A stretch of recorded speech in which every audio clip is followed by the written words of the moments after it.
Selamat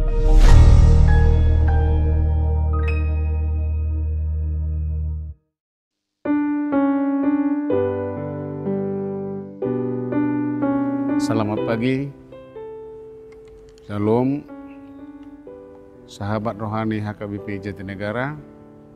Sebelum kita mendengarkan firman Tuhan, kita berdoa.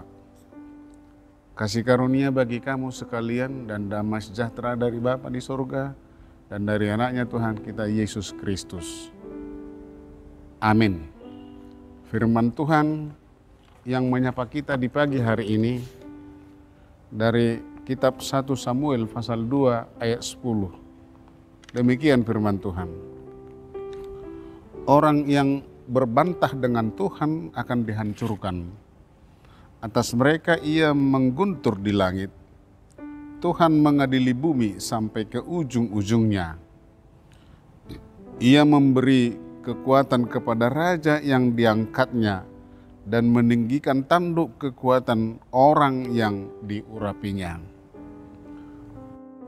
Bapak Ibu jemaat yang dikasihi Tuhan, di sini nampak begitu luar biasa kemahakuasaan Tuhan. Dari judul pasal 2 ini, 1 Samuel ini, sebagaimana dituliskan oleh Lembaga Alkitab Indonesia, judul perikop ini sebenarnya adalah puji-pujian Hana. Kita tahu Hana adalah ibu dari Samuel. Kita mengetahui bagaimana Samuel lahir. Samuel adalah buah dari dua ibunya. Karena Hana dianggap selama ini tidak bisa memiliki keturunan. Samuel lahir dan Penina selaku istri pertama dari suaminya sering melecehkan Hana karena dia dianggap mandul. Hana benar-benar sakit hati setiap kali dilecehkan oleh Penina. Sakit hati itu disampaikan kepada Allah dengan satu nazar. Allah mendengar doa Hana dan memberikan Samuel sebagai anak sulung Hana. Itulah yang menjadi dasar dari nyanyian pujian Hana kepada Tuhan. Jadi kata orang yang diurapinya dalam terjemahan bahasa Batak disebut Mesias. Ya, Mesias. Mesias adalah dia yang diurapi untuk tugas yang begitu besar, yaitu tugas penyelamatan umat manusia dan penyelamatan dunia ini dari Allah. Jadi kita bisa menginterpretasikan bahwa cerita Hana, puji-pujian Hana adalah cerita tentang penderitaan umat Allah yang dilecehkan karena bangsa lain melihat bangsa itu sebagai bangsa yang kecil, hina, bukanlah tandingan dan tidak punya kekuatan apa-apa. Artinya ada keterkaitan cerita Hana, puji-pujian Hana dengan apa yang dialami oleh umat Israel sebagai bangsa yang sangat kecil, bangsa yang keluar dari perbudakan, bangsa yang sering dijajah oleh bangsa lain. Kita juga barangkali bisa mengalami hal yang serupa. Kita sering dilecehkan karena kita dianggap orang kecil. Kita dianggap kelompok minoritas. Kecil karena harta tidak punya, uang tidak punya, ekonomi rendah, pendidikan juga tidak tinggi. Nah, bentuk tubuh juga dianggap tidak baik. Kemudian hal yang terjadi dalam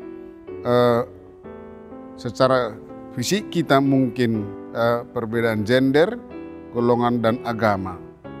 Nah, ini adalah bentuk-bentuk perlakuan, boleh dikatakan perlakuan yang rasis.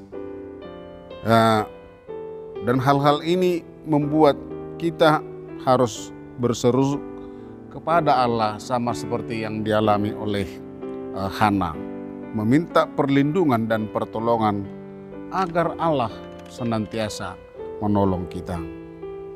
Tetapi sahabat rohani HKBP Jatinegara, mari kita ingat, kita juga akan dilawan Allah jika melecehkan orang-orang kecil, orang-orang yang tertindas, atau yang tidak punya kekuatan atau kuasa. Artinya kalau kita perlakuan juga yang rasis, maka hal yang sama Tuhan akan marah dan murka kepada kita.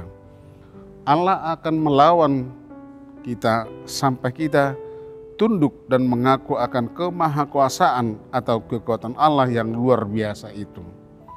Lihatlah bagaimana ia melawan si iblis dengan memerintahkan anaknya yang tunggal Yesus Kristus. Ia menundukkan iblis di bawah kakinya di kayu salib. Oleh karena itu, saudara-saudara yang kekasih, andalkan Tuhan senantiasa melawan segala kuasa-kuasa kekuatan apapun di dunia ini. Karena ia menghukum, menghancurkan orang yang mengguntur Tuhan atau yang mengadili bumi sampai ke ujung bumi dan yang senantiasa melawan kehendak Tuhan. Amin. Kita berdoa. Terima kasih Tuhan atas segala kasih karunia-Mu dan napas kehidupan yang Tuhan berikan hari lepas hari, hingga pada pagi hari ini Tuhan kami boleh mendengarkan firman Tuhan. Biarlah firman-Mu senantiasa memberikan pencerahan dan kekuatan bagi kami, supaya kami tidak berbantah-bantahan terhadap-Mu. Terima kasih Tuhan, berkati setiap pekerjaan kami di hari ini. Berikan kesehatan dan kekuatan dalam meneruskan setiap perjuangan dan langkah-langkah kami. Dalam Yesus Kristus kami berdoa. Amin.